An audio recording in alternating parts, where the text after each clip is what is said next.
Hi, everyone. Thank you for joining us for the session with Asana to get into how they combined coaching and co-sell services to turn into an AWS powerhouse. I've been at Tackle now for 4 years, and I've been working with Asana for a little over a year. And it's been an amazing experience to watch their journey from where they were at a year ago to where they're at now. They've made big leaps, and we still have a lot of work to do. And I'm excited to get into that conversation with Nigel Tyler today.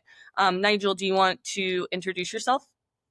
Yeah, sure. Thanks, Rebecca. Hi, everyone. Nigel Tyler. I'm based in London. I've been at Asana just coming up to 2 years now. My day job is running the channel business in UK and Northern Europe. But for the last year, I've also taken on responsibility for the global AWS partnership here at Asana. So very glad to be here. So when I started working with Asana, you guys had the listing and you were doing some transactions, but you knew there was more that you could be getting out of your partnership with AWS, and AWS also wanted more out of their partnership with you guys. What was the aha moment that made you invest in coaching and co-sell services? Yeah, I think you're right, Rebecca. I mean, as I say, I joined 2 years ago and we were very transactionally focused with AWS. We had customers come to us saying they'd like to buy via Marketplace. So we'd facilitate that, but we weren't really doing anything proactive at all. My background prior to Asana, I ran channels at another SaaS business, and part of my responsibility was growing the EMEA field relationship with AWS there. And we certainly experienced the effect that working with AWS in a co-sell and working with Marketplace can have on deals that you're running already, and in terms of time to closure, in terms of expanding the deal size, etc. So I knew there was more we could do. We didn't have a lot of experience though within Asana of working with AWS, so we knew, or I knew, that we needed more. We needed help. We needed to understand how we could grow this business and make it a more proactive partnership that we could actually benefit from more. So that's when I guess we thought about working with you guys. You'd already helped us with the listing. So talking to you and understanding how you could help was massively important. And I guess that's when we hit upon the coaching role that you've provided us for the last year or so, Rebecca. Yeah. So really it was about moving from a reactive motion to a proactive motion, to get more out of that relationship, because you're already seeing some dividends, even with the little bit that you had invested.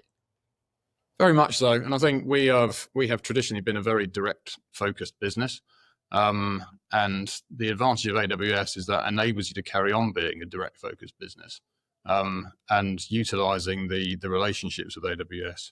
I know again from my past that can really help you. So understanding how we could take it to the next level and getting your advice throughout the process was key to that move. Nice. And so basically, Tackle's coaching helped you speak AWS's language. What was the number one insight that changed your approach? Um, Number one insight. There's probably more than one, to be honest. I mean, the main one for us was the understanding of how to get AWS reps' attention, really, and how to get them to understand, how to get our teams to understand why AWS want to work with us. And obviously, we generally target the marketing department as our first port of call within a customer, or in the PMO department, the operations department, which is sometimes very different, or very often very different to what AWS targets. So there's actually a synergy there where we can help each other.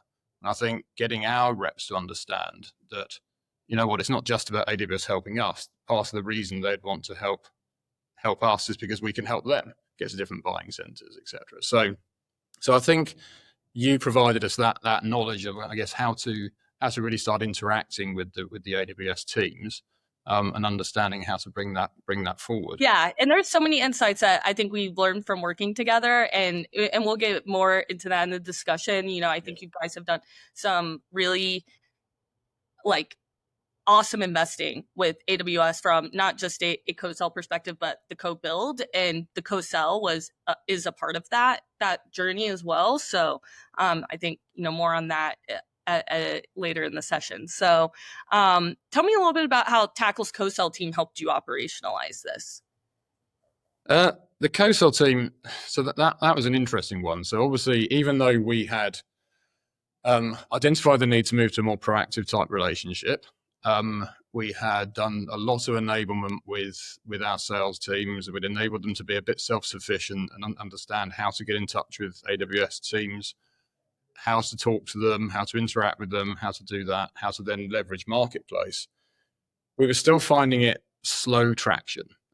So I think enablement's one thing, and you can put that into the heads of the sales guys, but we almost had to adopt a kind of a build it and they will come approach, I think, because there was still a bit of, not reticence, just that wasn't first and foremost in their minds to start talking to AWS. So I think started exploring ways in which we could really build our profile, build our pipeline in ACE with AWS. And again, talking to Tackle and finding out that they provided this co-sell managed service that we could avail ourselves from was a bit of a revelation, really. So again, previous company, we'd used internal admin people to start managing the process of uploading opportunities into ACE and trying to manage the ACE cleanliness and hygiene.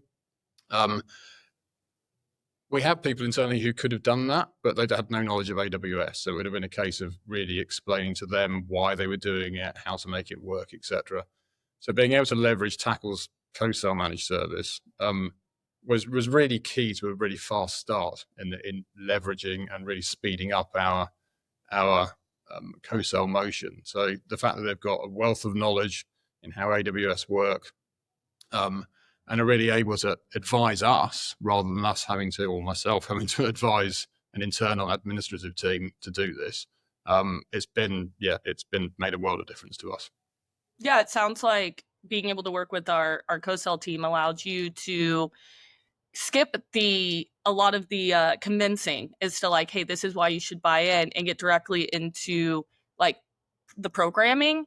And then it's been amazing, watching you guys week over week get together and collaborate on what's working, what's not working, and make those tweaks real time, because they're the hands on the keyboard and you don't have to go to other organizations within Asana to convince them to pull more time to change the process, right? So it's been amazing watching you guys just make these tweaks week over week, and you give them feedback and then give you feedback. And I think that's contributed a lot to your growth, at least for my seat as your tackle coach. But so this is a great story.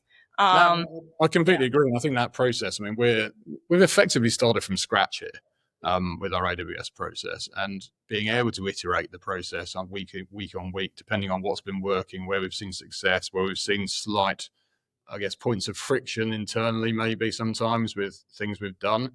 Although we're trying to force the issue, sometimes we've forced it a little bit too much, a little bit too quickly. So we've had to pull back a bit.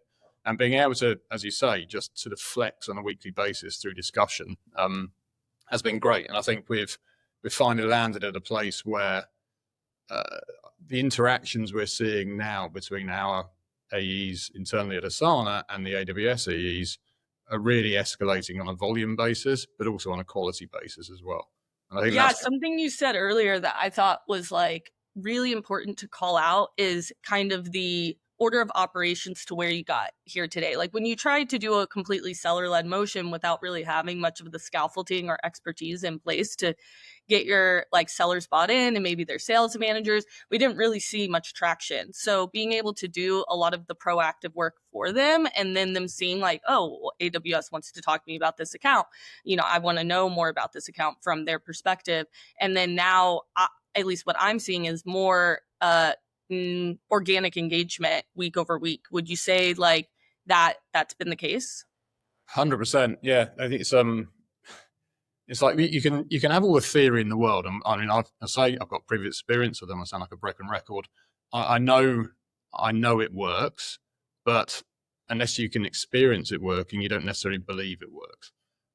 So I think expecting people to just take your word for it and go, yeah, okay, I'll start talking to AWS teams about my accounts, maybe was a bit of a shot in the dark. But actually leading those conversations to our reps has really proven dividends. They've had these conversations. They've had AWS reps reaching out as a result of the process we've put in place. So they've not been forced to have these conversations, but they've been intrigued to have them, right? Because they've kind of come to them as a result of all the registrations we've been making. So, and I would say I've had a lot of positive feedback from the conversations that have been had.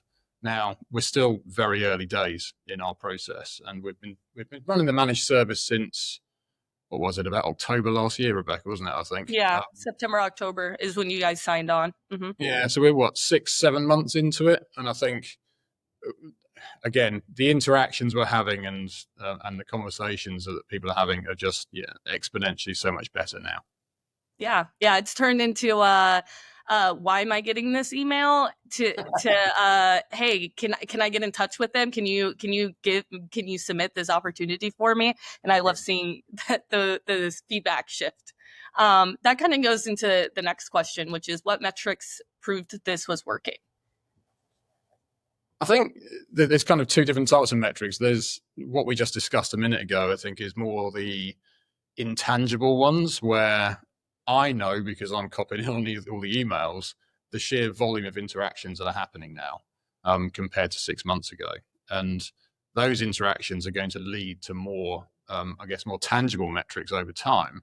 But we're definitely seeing a lot more conversations about customers who we could put through Marketplace, because they've now realized, actually, you know what, a lot of customers do buy a lot of software via Marketplace. And when you're working with a team of people who've never really been exposed to AWS and these kind of marketplaces before, they don't have that knowledge. So it's only when they start asking the questions and understanding, oh, wow, my customers are buying a lot of different software platforms through the marketplace. This can actually help them reach some of their goals if they buy Asana via the marketplace. That's where they begin to understand. So, as I say, most of the metrics we've been running at the moment have been kind of intangible as a result, but we're certainly seeing the volume of marketplace private offers going out has increased.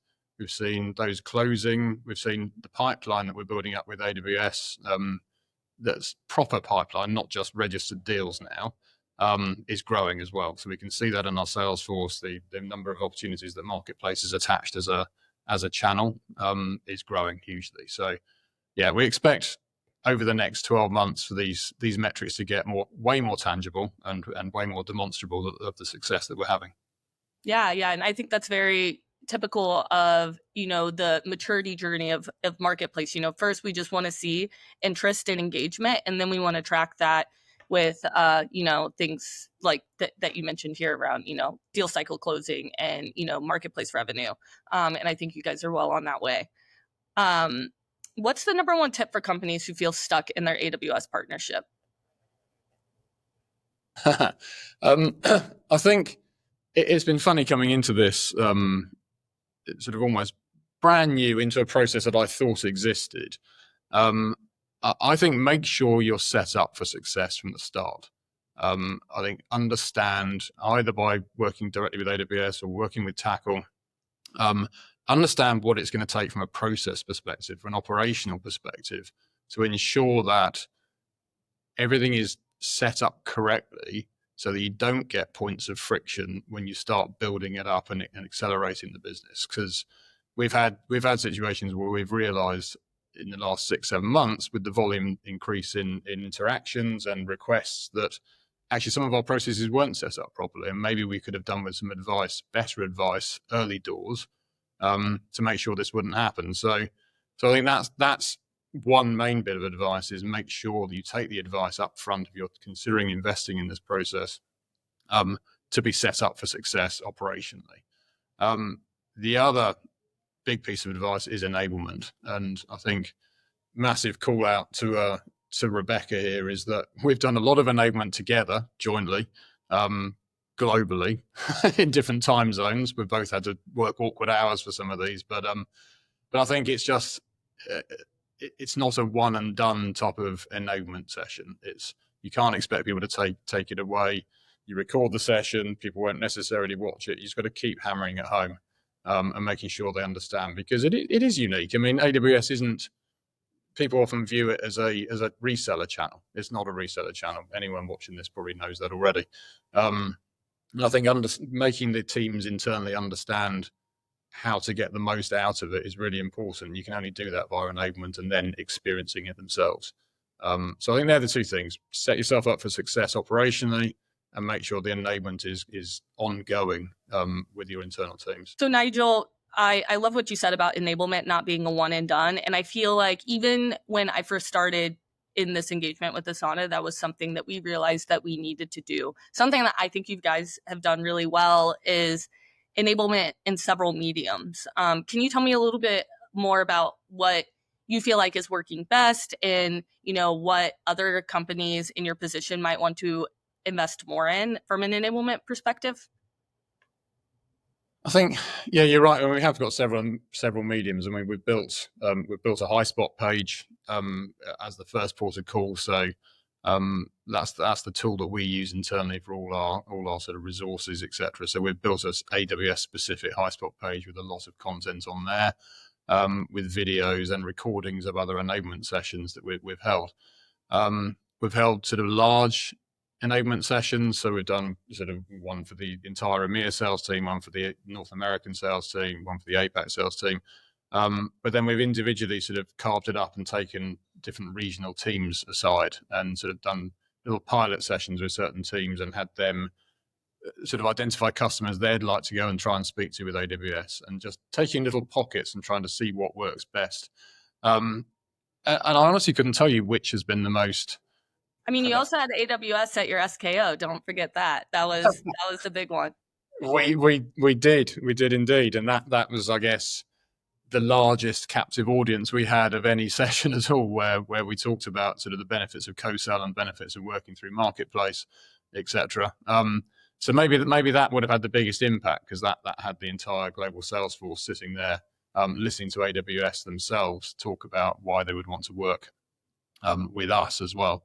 So that was great. But as far as the ongoing enablement sessions, I think it's just a combination of everything works best, rather than just trying the same thing over and over again and hoping it works. I think what was amazing, and I had the pleasure of seeing AWS at your SKO and seeing the impact that had, and people coming to the booth after to talk about, what this means from a product perspective and a co-sell perspective and a revenue perspective. But I also think that it really showed the sellers like the level of initiative this is for Asana. Can you tell me a little bit more about that? Like, from an executive perspective, like how does this partnership matter to Asana?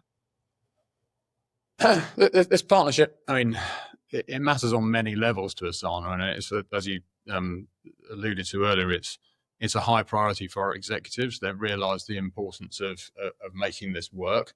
I didn't have to heavily sell the concept of the co-sell managed service. People knew we needed to accelerate our progress with AWS. We're very, very willing to invest in that service. Yeah. So when looking at priorities, obviously we know that successful ISVs like ourselves that have leaned into AWS have seen massive leaps and bounds in terms of their deal closure cycles and things like that. So our execs know the importance, and I think that's what's helped us along the way. Yeah, and you guys are integrating with Amazon in a code build perspective, right? With Amazon Q, which definitely also helps with the executive alignment as well, right? It absolutely does, and I think this is one of the questions that comes up a lot. It's like, are our deal sizes big enough to interest AWS reps? And I get asked that a lot. These guys must have multi-million-dollar targets. Why would they be interested in talking to Asana? And I think when you invest in the kind of co-sell, co-build type approach that we're now starting to build on, that gives another reason, or even more compelling reason for AWS teams to want to work with us, because they can see the benefit. They get something ancillary out of it other than just selling Asana hosted on AWS. So I think that, those kind of things really help.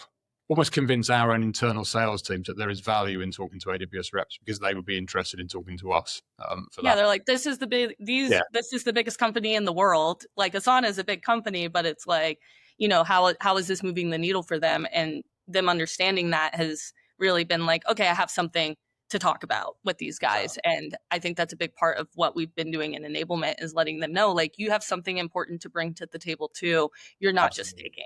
Yeah. And I think your executive team sees that too.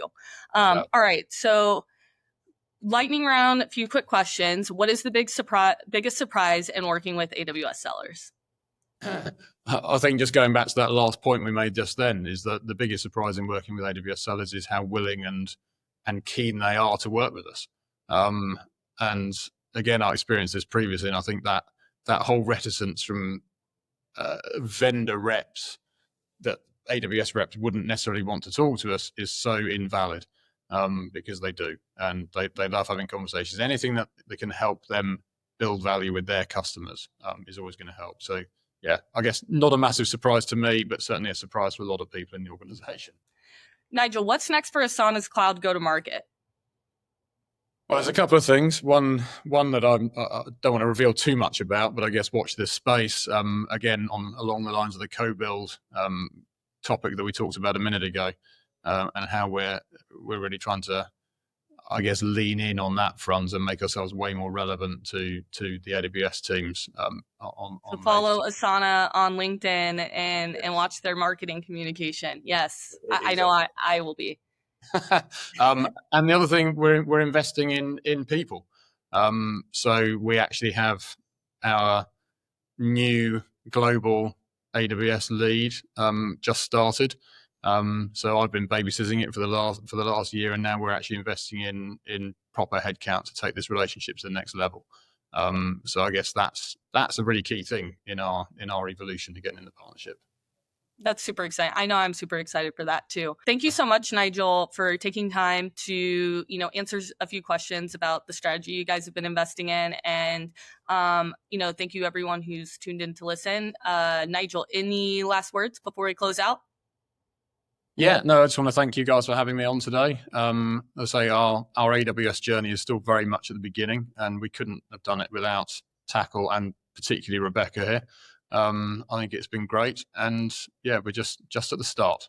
So yes, look forward to speaking again in a year's time, and we can update you on everything that we've been doing. Thank you so much, everyone, for joining. I hope you have a great rest of your day, and stay tuned for the keynote coming up shortly.